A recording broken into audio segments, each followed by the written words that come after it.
প্রথম শ্রেণীর শরীয়তপুর পৌরসভার অধিকাংশ সড়কের বেহাল দশা। দীর্ঘদিন ধরে সংস্কারের অভাবে সড়কগুলো তৈরি হচ্ছে এক মরণ ফাঁদে।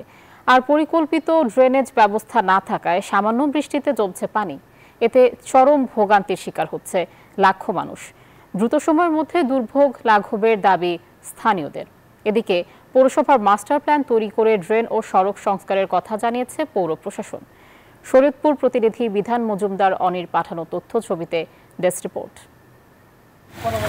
1985 সালে গঠিত হওয়া শরীয়তপুর পৌরসভা প্রথম শ্রেণীর পৌরসভা হলেও নাগরিক সেবা থেকে বঞ্চিত পৌরবাসী। প্রধান রাস্তাগুলো এখন যেন ছোটখাটো জলাধার, নেই ড্রেনেজ ব্যবস্থার কোনো উন্নতি। সামান্য বৃষ্টিতেই রাস্তাঘাটগুলোতে পানি জমে পরিণত হয় মরণ ফাঁদ। বান্ডেল থাকলে প্রতি সেনমানিতে টাকা বাঁচবে। বিকাশ সেনমানি বান্ডেল কিনে জিতুন প্রতি লেনদেনে। এমন ভোগান্তিতে ক্ষুব্ধ স্থানীয়রা। সিঙ্গাপুর রাস্তাঘাটে বাচ্চা কাচ্চা স্কুল হয়ে গেলে যাওয়া সব পড়ে জায়গা, যারা অসুস্থ রোগী আছে এই রাস্তাতে তো চলাচল করতেই পারে না। এই গাড়িতে মনে করেন সাসপেনশন 3 মাস 6 মাস পর পরই চেঞ্জ করতে হয়।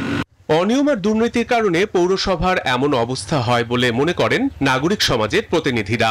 এখন তো আসলে মেয়রও নাই, কাউন্সিলরও নাই, প্রশাসক আছে। ওনারা যদি সরাসরি সেনাবাহিনীর তত্ত্বাবধানে কাজগুলো করতে পারে তাহলে সঠিকভাবে কাজ হবে। প্রথম শ্রেণীর পৌরসভায় নেই মাস্টার প্ল্যান। মাস্টার প্ল্যান করে প্রকল্প অনুমোদন শেষে সমস্যা সমাধানের আশ্বাস দিয়েছেন জেলা প্রশাসক।